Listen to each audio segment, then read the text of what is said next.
Petir bukan sembarang petir, petir menyambar rumah simanan. Terima kasih Sobat Planters yang sudah hadir, izinkan kami menyampaikan modul kepemimpinan. Assalamualaikum warahmatullahi wabarakatuh. Perkenalkan, saya Kemal, peserta PLDP Bidang Tanaman Angkatan 30. Coaching and Nurturing People, menumbuhkan potensi, membangun masa depan. Saya ingin mulai dengan sebuah kutipan menarik dari Paul Santagata, Head of Industry di Google. There's no team without trust. Nah, percaya atau tidak, semua orang termasuk kita punya potensi luar biasa. Tapi seringkali potensi itu terkubur karena tidak tahu cara mengakses atau menggalinya. Disinilah peran seorang pemimpin, coach, dan rekan kerja menjadi sangat penting. Kita percaya bahwa setiap individu adalah resourceful. Tugas kita bukan hanya menciptakan potensi itu, tapi membantu orang lain untuk menemukannya sendiri. Melalui hubungan yang sehat, komunikasi terbuka, dan kepercayaan, kita bisa membantu orang lain untuk berkembang. Nah, itu bukan cuma soal ngasih arahan, tapi tentang memberdayakan. Bukan memaksakan, tapi memfasilitasi. Seringkali kita mikir, leadership itu soal posisi, padahal menurut para ahli seperti John Maxwell dan Peter Drucker, leadership itu adalah pengaruh, bukan jabatan, bukan pula senioritas.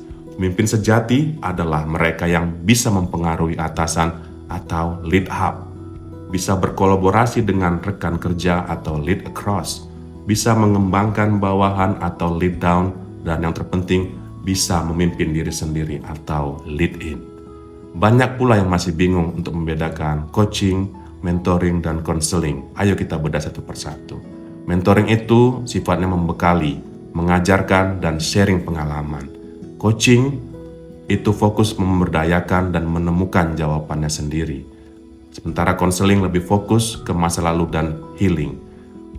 Coaching fokus ke masa kini dan masa depan. Goalnya sangat jelas, memaksimalkan potensi. Dalam coaching, kita nggak ngasih solusi. Kita bertanya, menggali, dan memfasilitasi proses berpikir. Tujuannya bukan sekedar untuk menyelesaikan masalah, tapi mengembangkan kapasitas seseorang. Seorang coach yang baik tahu bahwa coaching adalah kemitraan, bukan atasan dan bawahan, tapi partner to partner.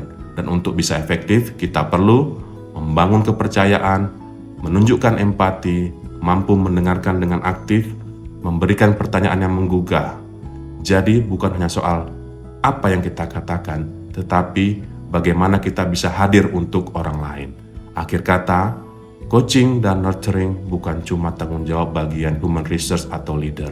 Ini adalah budaya di mana semua orang merasa didengar, dilibatkan, dan dihargai, di mana setiap orang jadi bagian dari pertumbuhan bersama.